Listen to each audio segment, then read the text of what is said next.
You might be thinking about MSTY as part of your income strategy and you're long MSTR and Bitcoin as a concept, but you want that monthly income, that juicy monthly income that MSTY provides. Well, I'm going to take a look at a spreadsheet that none other than BritishHODL put together, and I'm going to show why MSTY might actually not be the best option, and I'm going to provide some evidence of that and some other options maybe for you to have an income-driven fund from your MSTR shares. My name is BritishHODL. I'm a Bitcoin educator, and if you want to book me for a one-on-one session to answer your Bitcoin questions and the questions you might not even know to ask, any security needs, anything like that, you can book a session with me in the link in the description. Okay, so this is the spreadsheet, and we're going to compare a few different things on here. I'm going to explain this to you for a bit, but there's 14 dates here and 14 dividend payouts of MSTY, and we're starting with a initial 1,979 MSTY held, and we're starting with 418 MSTR shares held. And the one option is to hold the MSTY and to just acquire the income every month. And the other option is selling MSTR shares for the equivalent amount of income generated from the MSTY dividend and reducing the amount of shares over time. We also have a few other metrics here: Bitcoin price, the actual payout amounts, or the amount of MSTR that's being sold to acquire that amount of cash, and MSTR's share price, which is important because as the price goes up here, you can see you're having to sell less and less. So we have some other information that's important that we should go over here. Total MSTY, again, 1979, total MSTR at the end of the 14 months, and total amount of Bitcoin. So there's also this doing this strategy with Bitcoin here, but we're just going to ignore that in my opinion. So the starting value is $67,857. So that's either buying MSTR or buying MSTY at this past date here of 04/08/2024. So we can see here some status of money. This is something that I really want to go over.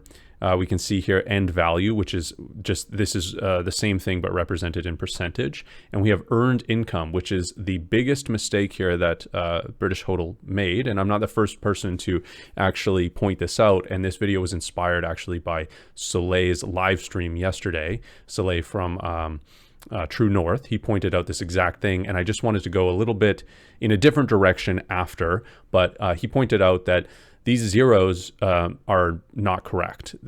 This income earned is the same. So you've earned the income by selling either the MSTR or the Bitcoin. Again, we're going to kind of ignore the Bitcoin side here because that isn't the best strategy, and we're going to look at MSTR in a different strategy beyond this.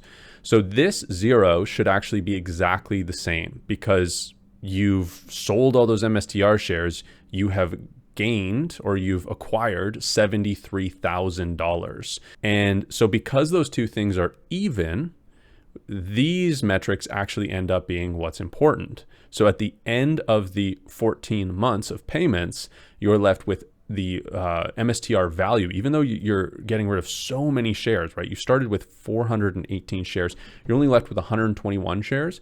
The value of those 121 shares is $50,340. So you're down, your total amount is down from the initial start value. I mean, you've extracted $73,000 out, but you're down from the initial start value 25.81%. And with MSTY, you're down 31%. So as much as, you know, this chart was designed to showcase how great of an option MSTY was, you can actually see just straight up selling MSTR shares for a income generation strategy is actually better. You're left with $4,000 more basically, or $3,800 more. So it's a better strategy than MSTY. Now, there's a few things that I want to get into before I talk about an additional strategy that could be a hybrid strategy and could actually be better than either one of these potentially. But I do want to talk quickly about taxes. Now, I'm not a tax professional, but the tax treatment of these two strategies is going to be significantly different than each other, and also different based on your jurisdiction as well. So MSTR in the States, you're going to have, short-term capital gains unless you've had those shares for a year, and then you have long-term capital gains, which is more preferential for you in tax treatment. MSTY, there's going to be dividends that you're going to pay income on or sort of have taxed. And then there's return of capital, which again, it's going to just be a little bit different. So there possibly is a tax advantaged reason for either one of these, depending on the situation. So that's why I just bring that up as a caveat, not to really go deep into it and explain which one is better in a tax perspective, but just to understand that those are additional variables that are going to possibly determine what is a better strategy going forward for you as an individual. So now that we've sort of debunked this potentially, that MSTY, even for income, is not necessarily better than MSTR. Now, there is additionally one other caveat, I should say, that the MSTY strategy is sort of a set it and forget it. Now, you're getting a varying degree of dividends, so it's not as ease of mind as, say, the Canadian version of MSTY or MSTE, which I much prefer the structure of as well. But you're getting a fluctuating dividend amount. So, if you're really depending on that, that might determine what you can do month to month based on that. But you're not having to sell shares. There's no sort of idea of, oh, I'm selling for less than last month. Should I sell a little bit less? Should I wait? There's no concept of timing with this. You are just having to hold your MSTY. You have the same amount of shares. There is additional NAV erosion, but there's NAV erosion with the selling MSTR shares, right? You started with 418 shares. The value has gone up so much that you're only down 25% after, extracting $73,000 out of that, but you're left with 121 shares. So there's NAV erosion there. There's NAV erosion in MSTY because the value of it has gone down 31% after the income paid out. So the value of the fund is less, right? You're 31% down. Of course, you've extracted $73,000 out. Neither of these strategies, by the way, are a losing position, right? You're up overall like crazy because the underlying is MSTR, which has performed so well over this time. So either way, you're winning. It's really just about how you want to allocate and how you want to acquire the income based on this strategy. Now, there's an additional third strategy that isn't put here that I want to share, and I've done a full video in depth about it, which is the 10 delta covered call strategy on MSTR. And I actually did some very rough calculations, and I want to show you guys what I found with, instead of doing just holding MSTR and selling it, instead of just holding MSTE and acquiring the dividends, but instead holding MSTR and doing a covered call 10 delta strategy on it.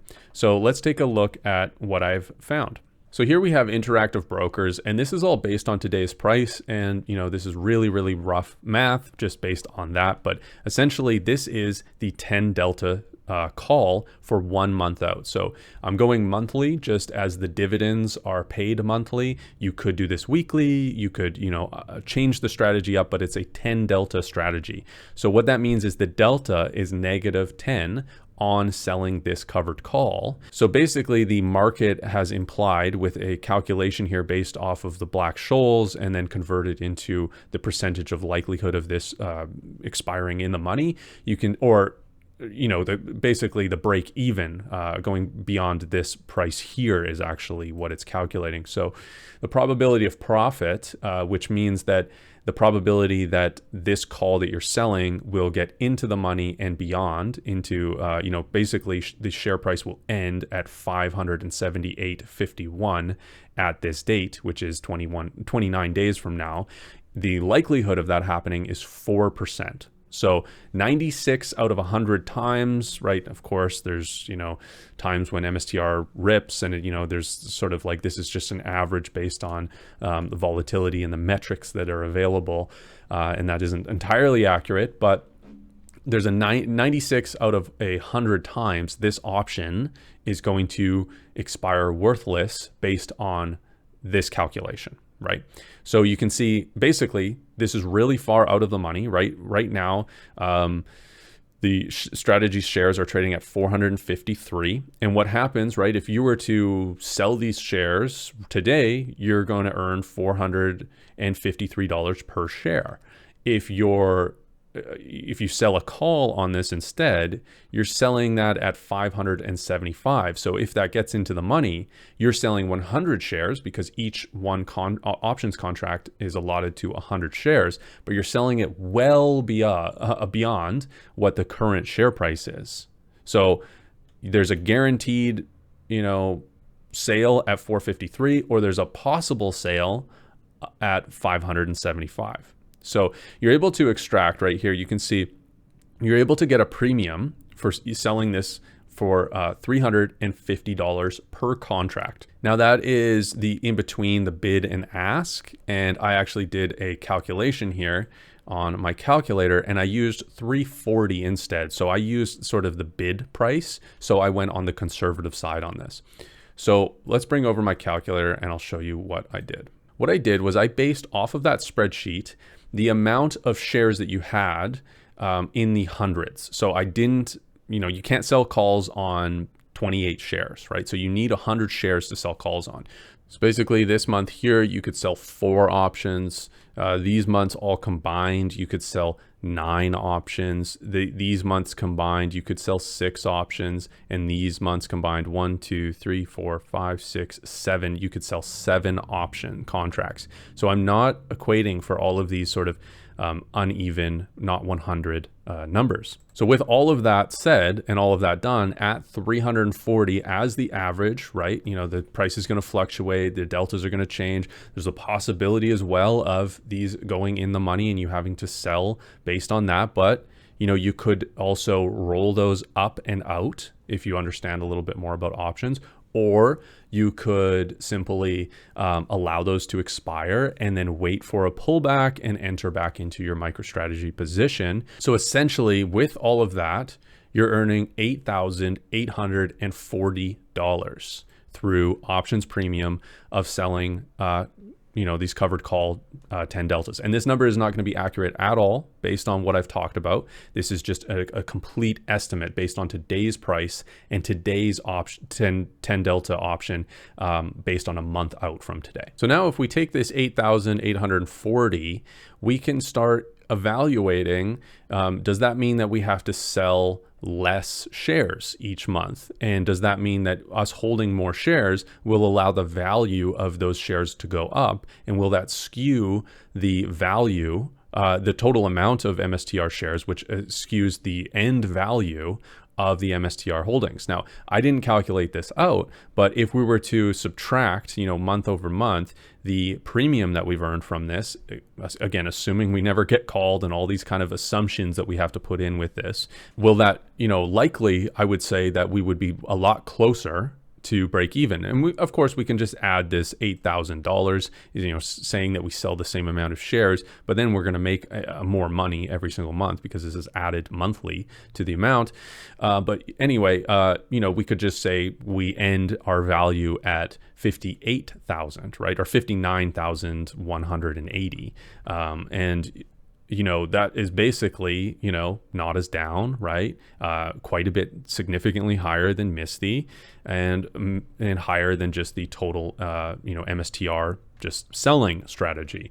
So I believe that the 10 delta strategy is very conservative, right? You could do between a 10 and 20 if you wanted to be a little more aggressive. You could be a little more strategic about, okay, there's been a run up, I'm going to sell closer to a 20. Okay, we're looking pretty low on the volatility. I might just not sell at all because I expect that MSTR is going to run and I don't want to get in the, maybe there's not juicy enough premium, and I also don't want to get these these calls called. So basically what I'm saying here is I believe this hybrid strategy of selling very conservative covered calls and selling shares when needed would outperform MSTY and just selling MSTR shares for income.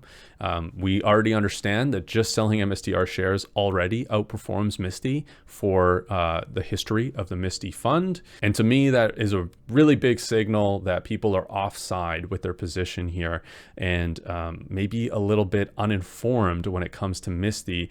And I know I'm going to get some hate on that, but there's a lot of people out there that really love MSTY, but they're missing out on total returns, and there's a better income strategy out there that is very simple, which is selling MSTR shares, or fairly simple, which is selling 10 delta covered calls on those shares. So if you have any questions about this, you can comment them on YouTube. And again, you can book me for a one-on-one session to talk all things Bitcoin and MSTR if you want to. And the link for that is in the description. I also have links in my description for every single thing that you need as a Bitcoiner.